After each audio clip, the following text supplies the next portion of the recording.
कोयटा और मुल्तान में आज जमीन आसमान जितना फर्क था। बहुत ही आराम से मुल्तान ने कोयटा को हराया। मैच के ऊपर तो अभी मैं आऊंगा। कोयटा ग्लैडिएटर्स के बॉलर और पाकिस्तान के फ्यूचर स्टार अहमद दानियाल आज बैटिंग करते हुए जब भाग रहे थे, अपना रन कंप्लीट कर रहे थे, तो उनकी हैमस्ट्रिंग खिंच गई एकदम। और इस टाइम वो हॉस्पिटल में है। काफी सीरियस किस्म की इंजरी लग रही है। जब आपकी हैमस्ट्रिंग खिंचती है ना, तो आप कभी भी फौरन से वॉक नहीं कर सकते, क्योंकि जब हैमस्ट्रिंग खिंचती है इसका मतलब है कि आपके मसल या तो खिंच गए हैं या तो टूट गए हैं। बहुत ही सीरियस किस्म की इंजरी है किसी भी क्रिकेटर के लिए अगर उसको हैमस्ट्रिंग इंजरी पड़ जाए। यानी मुझे लग रहा है कि शायद अहमद दानियाल पीएसएल से बाहर भी हो सकते हैं और फिर भी उनको थोड़ा टाइम लगेगा। आज जब उनको ये इंजरी हुई तो वो वॉक करके बाहर जा रहे थे। एक बंदे ने यहां से सहारा दिया हुआ है, एक बंदे ने यहां से सहारा दिया हुआ है, और वो बेचारा अहमद दानियाल दर्द से तड़प रहा था, लेकिन उसको वॉक करने पे मजबूर किया जा रहा था, उससे एक कदम भी नहीं उठाया जा रहा था। और उसके बाद फिर कोयटा ग्लैडिएटर के डगआउट से दो बंदे और आए और उसको उठा के बाहर ले गए। हमारे गली मोहल्ले में भी जब कोई टूर्नामेंट होता है ना, उसमें भी इतनी गंदी मैनेजमेंट नहीं होती जितनी पाकिस्तान सुपर लीग में है। ये जो आपने एम्बुलेंस खड़ी की होती है स्टेडियम के अंदर, उसके अंदर एक स्ट्रेचर होता है। उसका एक ही काम है स्ट्रेचर का कि उसने साल में एक आधी दफा बाइट निकलना है। जब किसी से वॉक नहीं हो रही तो आप उसको लटा के बाइट लेके आते हैं। वो स्ट्रेचर कहां पे था? अगर पाकिस्तान क्रिकेट बोर्ड ने इस नेग्लिजेंस के ऊपर हिसाब किताब ना किया, कोयटा ग्लैडिएटर की जो मेडिकल टीम है, उनके जो फिजियो हैं, जो उनके डॉक्टर हैं, अगर उनसे ना पूछा, कितनी ज्यादती की बात है। मतलब आए रोज पाकिस्तान के बच्चे ये गलत ट्रीटमेंट्स की वजह से अपने करियर जाया कर रहे हैं। किसी का गलत ऑपरेशन हो जाता है, किसी को गलत दवाई लिख दी जाती है, किसी को गलत गाइडेंस दी जाती है। अभी पिछले दिनों पाकिस्तान क्रिकेट बोर्ड ने अपने मेडिकल पैनल में बड़ी अच्छी हायरिंग की है, डॉक्टर जावेद की, इंग्लैंड से। मैं उम्मीद करता हूं कि वो इस वाकये का नोटिस लेंगे और वो पूछेंगे कोयटा वालों से कि हैमस्ट्रिंग इंजरी में आप किस तरह फोर्स कर सकते हो अहमद दानियाल को कि वो वॉक करे। उसकी शक्ल मेरे देन से नहीं निकल रही अहमद दानियाल की, उससे चला नहीं जा रहा था। मतलब मुझे तो इमर्जिंग एशिया कप के बाद बहुत ज्यादा पसंद आना शुरू हो गया अहमद दानियाल। जो वो डेथ ओवर्स में उसकी एबिलिटी है, जिस तरह वो कप्तान को कह के बॉल लेता है कि मैं आखिरी ओवर करूंगा, यार वो पाकिस्तान का फ्यूचर स्टार है। और अगर कोई क्रिकेटर पाकिस्तान का फ्यूचर स्टार नहीं है, अगर उसमें पोटेंशियल नहीं है और वो सिर्फ पाकिस्तान सुपर लीग खेल रहा है, वो भी ये ट्रीटमेंट डिजर्व करता है कि आप उसको प्रॉपर पैम्पर करें। सो शर्म आनी चाहिए कोयटा ग्लैडिएटर्स वालों को, उनके फिजियो को। आई डोंट नो उनका फिजियो कौन है, उनका डॉक्टर कौन है, या उनके कोच उस टाइम, मैनेजर, क्या काम है इन लोगों का? यही काम है ना कि वो ये चीजें देखें। बड़ी ज्यादती की है आपने उसको, जो आप उसको चला के बाहर लेके गए हैं, और बाद में जब वो बाउंड्री रोप के पार पहुंचा है तो फिर उसको स्ट्रेचर पे लटा दिया बाहर जाने से पहले। पता नहीं कहां छुपाया होगा इन्होंने वो स्ट्रेचर, जिसका काम साल में अगेन एक आधी दफा ही निकलना है, और आज टाइम पे वो अवेलेबल नहीं था। खैर, मैच पे आते हैं। दो ऐसी टीमों का मैच था। एक टीम प्रोफेशनल, लॉजिकल, टैक्टिक्स में आगे, प्लानिंग में आगे, और दूसरी टीम लेट्स सी, देखते हैं। आप समझ गए होंगे कि जो टीम प्रोफेशनल है, टैक्टिक्स में आगे है, प्लानिंग में अच्छी है, वो मुल्तान सुल्तान थी। और जो टीम बिल्कुल फारग थी वो कोयटा ग्लैडिएटर्स थी। मुल्तान टॉस से लेके आखिरी बॉल तक इस गेम में आगे थी। अब वो मैं आपको लॉजिकली समझाऊंगा कि कैसे। जब टॉस हो रहा था, हम उस टाइम लाइव थे, मैंने मेंशन किया लाइव में टॉस से पहले कि जो भी टॉस जीतेगा वो पहले बॉलिंग करेगा। उसकी दो रीजंस हैं। नंबर वन, आज लाहौर में बिल्कुल भी बारिश नहीं हुई, कड़क धूप निकली हुई थी। और जब दिन में कड़क धूप निकलती है और मगरिब के बाद एकदम टेम्परेचर अच्छा खासा गिरता है, तो चांसेस होते हैं ड्यू के। चांसेस होते हैं बॉल गीला हो जाता है। तो मुल्तान सुल्तान टॉस जीतती है और विद इन ए सेकेंड वो कहते हैं कि हम पहले बॉलिंग करेंगे।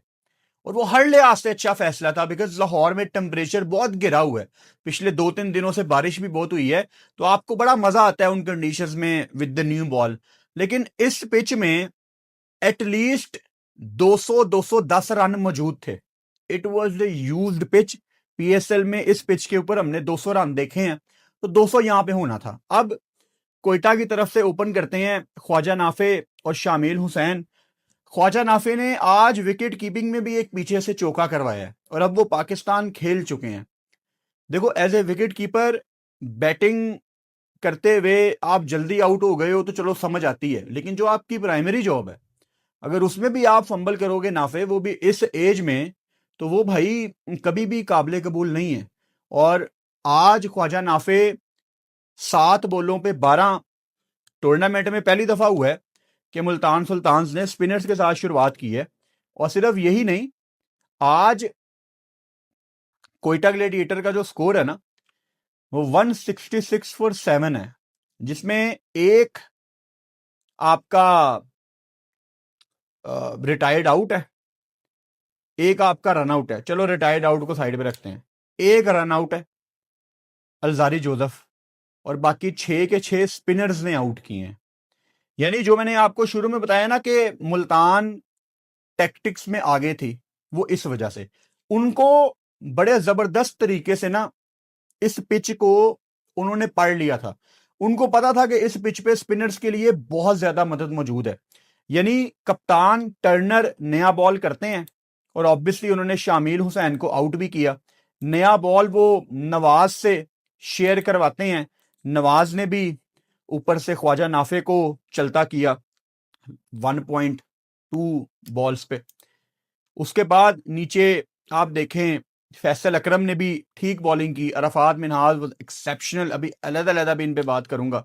और उनके स्पिनर्स ने बहुत ज्यादा डोमिनेट किया और जब जब फास्ट बॉलर आ रहे थे रन्स बन रहे थे। अब ख्वाजा नाफे जैसा यंगस्टर अगर विकेट कीपिंग में भी फंबल कर रहा है और लाहौर जैसे विकेटों पे जहां पे 200 पिच रिपोर्ट में बताया जा रहा है, तो अफसोस ही होगा आपको। मतलब आप फरहान की बैटिंग देखें, जिन पे अभी हम अलहदा से बात करेंगे।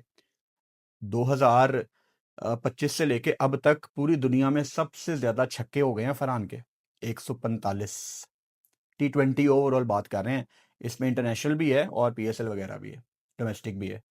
मतलब उन्होंने अभिषेक शर्मा को भी पीछे छोड़ा हुआ है, जिनके मेरा ख्याल है कोई 136 है। ब्रेविस के 144 है।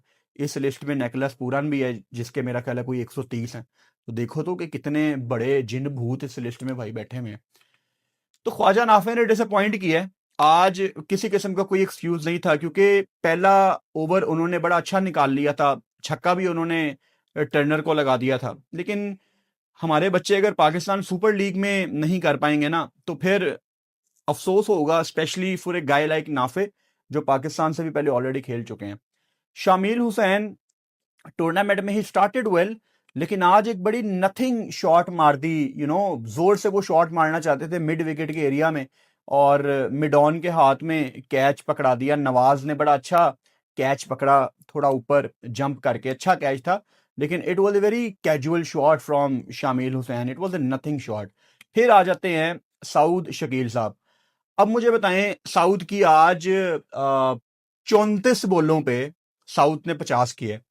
अब हमारा पाकिस्तानियों का ना माइंडसेट बड़ा डिफेंसिव माइंडसेट है कि विकेटें गिरी होती हैं, रीबिल्ड में जाना होता है। ये रीबिल्ड बाकी टीमें क्यों नहीं करती? यानी 34 पे 50 करता है साउथ शकील, मेरा ख्याल है कोई 14वें ओवर में। उसके बाद अगली 7 बॉलों पे साउथ ने 6 रन बनाए हैं।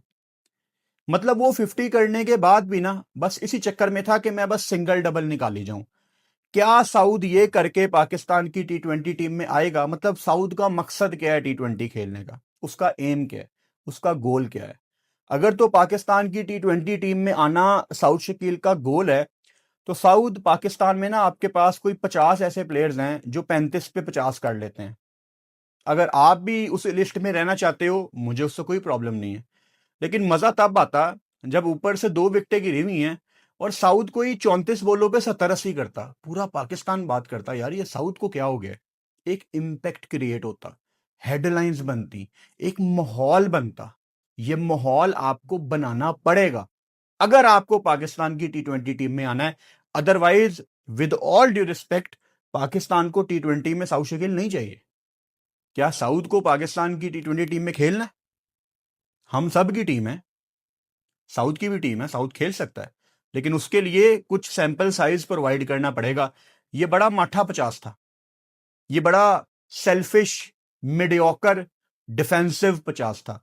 मुझे पता है अभी भी पाकिस्तान में बड़े लोगों को ये लगेगा कि नहीं भाई ऊपर से विकेटें गिरी हुई थी। ये आपका माइंडसेट है जो पिछले कई सालों से बना दिया गया है।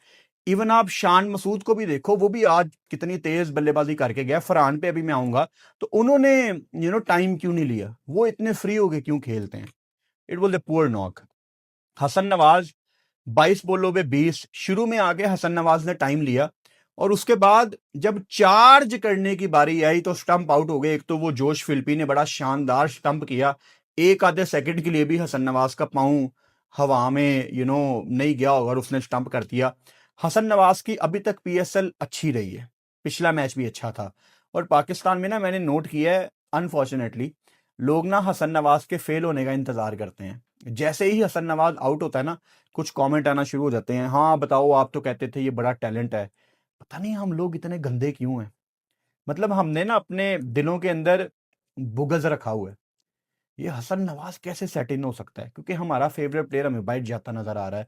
ये मेरा वो 4 साल पुराना प्लेयर, मेरा 3 साल पुराना प्लेयर, तो हम ना यंगस्टर्स को सेट होता पाकिस्तान टीम में नहीं देख सकते और हमें इंतजार होता है यंगस्टर्स के फेलियर का। ये सच है एक हमारे बारे में। Having said that, Hasan Nawaz stump तो आउट हो गया, लेकिन उससे पहले भी 21 बॉलों पे 20, 22वीं बॉल पे आउट हुए हैं। बहुत ज्यादा टाइम ले लिया था हसन नवाज ने। हसन नवाज की गेम पता क्या है? हसन नवाज की टी20 में गेम है कि उसने आके 4-5 बॉलें ले ली हैं। उसके बाद हसन नवाज सिर्फ और सिर्फ अपनी स्ट्रेंथ को बैक करे। स्पिनर्स को हसन नवाज ऐसे मारता है जैसे मजाक है। और अगर वो फजूल में रीबिल्ड के चक्कर में जाएगा तो वो अपने ऊपर प्रेशर बनाएगा, क्योंकि टर्नर बड़ा स्मार्ट कप्तान है। वो जल्दी जल्दी स्पिनर्स को ला रहा था, आपको पता नहीं लगता कि कितनी जल्दी ओवर हो रहे हैं। मिसाल के तौर पे जो पहला ओवर है जो टर्नर ने किया है भाई, वो उसने 2.5 मिनट में किया है। 2.5 मिनट में उसने पूरी 6 बॉलें कर दी। तो आपको पता नहीं लगता, वो जल्दी जल्दी आ रहा है, डॉट बॉल डॉट बॉल। बाद में आप देखते हो हैं मैंने 9 बॉलें खेल ली, 9 बॉलों पे 2, तो आपके ऊपर प्रेशर आता है, फिर आप गंदी रैश शॉट मारते हो।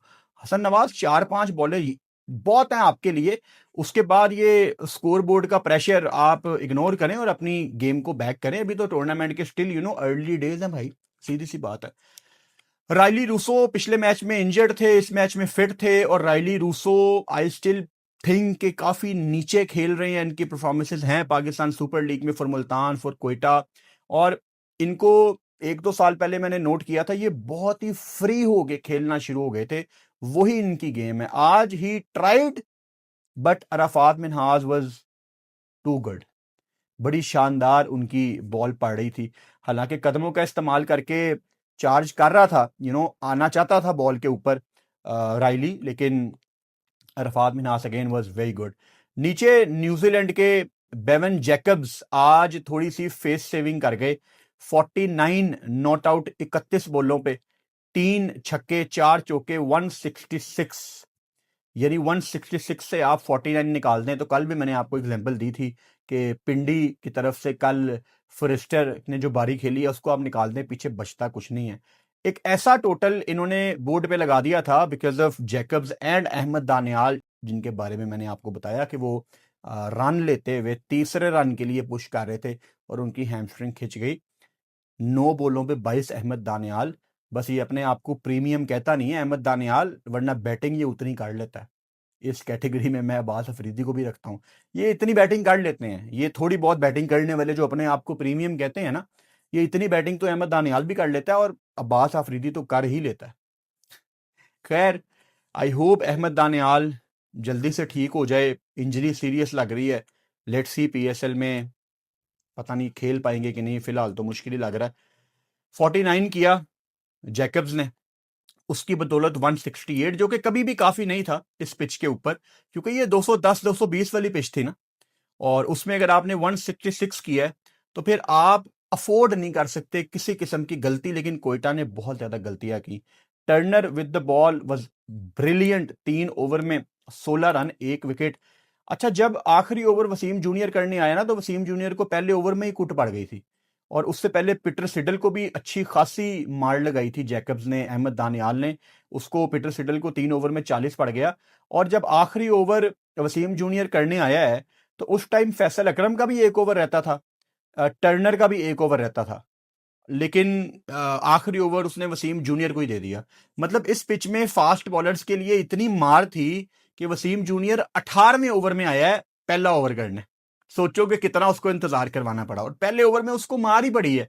तो मेरे ख्याल से अगर वहां पे वसीम जूनियर की बजाय, जिसको 2 ओवर में 24 पड़ गया आखिर में, अगर टर्नर खुद आता ना तो वहां पे थोड़ा सा आप डैमेज कंट्रोल कर सकते थे। पर हु केयर्स, मुल्तान सुल्तान बड़े आराम से वन साइडेड ये मैच जीता है। साहिबजादा फरहान और स्टीव स्मिथ आपकी टीम में हो तो 166 भाई आपको हलवा लगता है। और जिस तरह की शुरुआत, मतलब आपको पहले 4-5 ओवर्स में उन्होंने बता दिया था कि गेम हमारी जेब के अंदर है भाई। साहिबजादा फरहान 145 छक्के हो गए हैं T20 में, ओवरऑल पूरी दुनिया में सबसे ज्यादा है। मतलब फरहान का 14 बॉलों पे ये जो 32 है, ये मुझे हर रोज काबिल कबूल है, बजाय इसके कि कोई 35 पे आके 50 करे। आपको ये चीज समझनी है कि T20 में 35 पे 50 करने वाला पूरी टीम का नुकसान कर रहा है, क्योंकि वो खुद भी गंद मार रहा है और वो बाकियों के लिए बॉल भी नहीं छोड़ के जा रहा। 35 पे 50 कभी भी आपको दुनिया की टॉप टीम नहीं बनाएगा। आपको हाई रिस्क क्रिकेट खेलनी पड़ेगी, जिसमें 10 में से शायद 3-4 बारियां आपकी लगेंगी। फरहान इज माशाल्लाह वेरी लकी कि उसका जो ये गोल्डन टाइम है वो खत्म ही नहीं हो रहा। अल्लाह करे कि ना खत्म हो, लेकिन फरहान पे भी रियलिस्टिकली बैड पैच आएगा। और जब फरहान पे बैड पैच आएगा तो बैक करना उसको। लाइव के बाद ना इस टाइम गला पका होता है, तो इग्नोर किया करो ऐसी खांसियां। लाइव भी देता हूँ आपको, और लाइव के 40 मिनट के अंदर वीडियो भी देता हूँ, तो थोड़ा सा गला अक्सर डिस्टर्ब रहता है बैक टू बैक गेम्स में। कल भी मुल्तान का मैच है, की शेड्यूल है यार। स्टीव स्मिथ भाई, शुरुआत इन्होंने फरहान जितनी तेज ही की थी, लेकिन फिर जब उस्मान तारिक आए, जिन्होंने आज बड़ी अच्छी बॉलिंग की, 4 ओवर में 25 रन, तो थोड़ा सा टाइम लिया स्टीव स्मिथ ने। और जब आप ऊपर 4-5 ओवर में इतना डैमेज कर चुके हो ना, मतलब इनका क्या 5.1 ओवर में 70 हो गया था, 71 पे पहला आउट हुआ है फरहान, तो फिर आप अफोर्ड कर सकते हो कि आप आराम से रन बॉल भी ले जाओ तो कोई टेंशन नहीं है, बिकॉज गेम आपकी जेब के अंदर है। तो स्टीव स्मिथ ने अपना PSL का पहला 50 किया है, और डेफिनेटली ये इनका आखिरी 50 नहीं है, बिकॉज ये आपको अच्छा ही करता नजर आएंगे टूर्नामेंट में। और मुझे इंतजार है कि जिस दिन मुल्तान ने पहले बैटिंग कर ली, उस दिन क्या होगा, उस दिन शायद 210 220 होगा। कल फिर मुल्तान का मैच है मेरा ख्याल है रावलपिंडी के साथ। क्या शेड्यूल है यार, 2 बैक टू बैक मुल्तान को गेम दे दिए हैं। मुझे याद ही नहीं आ रहा when was the last time के पिशावर ने लास्ट मैच कब खेला था। मतलब हम भूल जाते हैं इनको। वो शुरू में पिंडी ने एक मैच खेल के वो छुट्टियों में चले गए थे। वो कराची किंग्स के प्लेयर पता नहीं कोई दुबई चला गया, कोई ऑस्ट्रेलिया चला गया, उन्होंने हले मैच पता नहीं 4 दिन हले बाद है। तो बहुत ही गंदा शेड्यूल है यार इनका, ये कोई चीज ये ठीक नहीं करते। खैर, एनीवेज, नीचे शान मसूद पिछले मैच में भी बड़ा अच्छा दिख रहे थे, इस मैच में भी बड़ी जबरदस्त शान ने अटैकिंग क्रिकेट खेली, छक्के भी चौके भी। तो हर लिहाज से मुल्तान सुल्तान आपको ना टूर्नामेंट की टॉप 4 टीमों में नजर आ रही है। Good job Multan Sultan. जो इनके पास रिसोर्सेज हैं उनको जिस तरह से ये यूटिलाइज कर रहे हैं वो काबिल तारीफ है। और क्यों मैंने आपको शुरू में कहा कि कोयटा ने टेक्टिकल गलतियां की। अब 7 आउट हुए मुल्तान के, सॉरी 7 आउट हुए कोयटा के, 6 स्पिनर्स ने आउट किए। और ये शुरुआत करते हैं अलजारी जोसेफ से, फास्ट बॉलर से। इन नलाइकों ने कुछ नहीं सीखा। अबरार पहले ओवर में एक्सपेंसिव जाता है, फिर उसके बाद ये टॉम करन को लाते हैं। मतलब क्या चल रहा है यार, ये आपने गेम में गिरफ्त ही नहीं बनाई। साउथ को भी करनी चाहिए थी बॉल, आज उन्होंने की भी, लेकिन बहुत क्रूशल ओवर साउथ कर रहा था। मतलब इनकी बॉलिंग के ऊपर बहुत बड़ा सवालिया निशान है कि ये तो किसी दिन, आज तो 166 था, ये किसी दिन ये 200 होगा, ये 200 भी चेज करवा देगी इनकी बॉलिंग। मतलब जिस बॉलिंग अटैक में हसन नवाज ने भाई 2 आउट कर दी हो, तो समझ लो जिस बॉलिंग अटैक में हसन नवाज आपका बेस्ट बॉलर हो, जिसने स्मिथ को, रफात मिनहास जो कि बड़े अच्छे कैमियो खेल रहे हैं, तो उस बॉलिंग अटैक की हम क्या ही बात करें। ज़मीन आसमान का फ़र्क था कोयटा और मुल्तान की आज परफॉर्मेंसेस में। और ये बहुत बड़ी हिट लगेगी कोयटा ग्लैडिएटर्स को। क्यों लगेगी?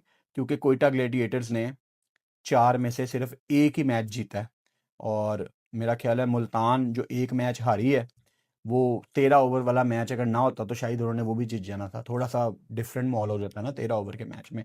मुल्तान हर लिहाज से मज़े की टीम लग रही है। और मेरे ख्याल से मुल्तान का जो मैच पड़ना है ना कराची किंग्स के साथ, वो बड़ा तगड़ा मैच होगा। और लाहौर कलंदर के साथ भी ऑब्वियसली मुल्तान सुल्तान का हमें अच्छा मैच ही देखने को मिला। मज़ा आया था उसमें, खैर बारिश पड़ गई थी। चलें जी, ये थी आज की वीडियो। थोड़ा सा बोरिंग मैच ही था, वन साइडेड टाइप बट क्या हो सकता है। आई होप कि टूर्नामेंट थोड़ा सा उठे, आपको एक्साइटिंग मैच दिखे। कल मंडे है। कल मैं देख लेता हूँ, मेरा ख्याल है पिंडी और मुल्तान का ही मैच है। हाँ, पिंडी और मुल्तान का मैच है शाम को 7 बजे। तो 6:25 पे इंशाल्लाह लाइव में आपसे मुलाकात होगी।